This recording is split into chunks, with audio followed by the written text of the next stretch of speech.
gikargaan ni ilang forklift. And then ilang dalahon dire. Okay? So dire nila store nila dire sa ilang murag storage room with a certain temperature.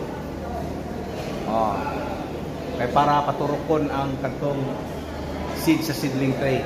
Diya sa tuwa, usually pag ma-prepare na ning mga seedling trays, ato ani siyang kinatabunan og kuan. Kinatabunan nato trapal. Para mabuot siya. Okay?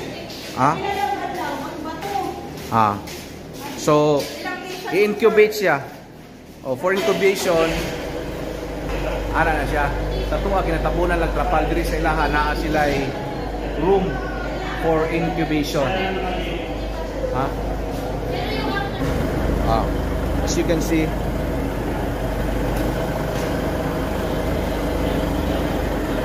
ilahan ang ikarga sa forklift ang finished product ng mga seedling trays.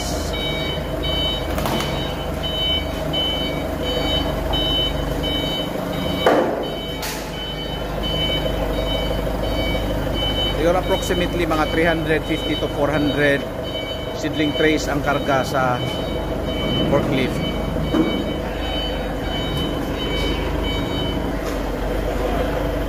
Then, ilan na isulod dito sa incubation area. Nice. So that's it.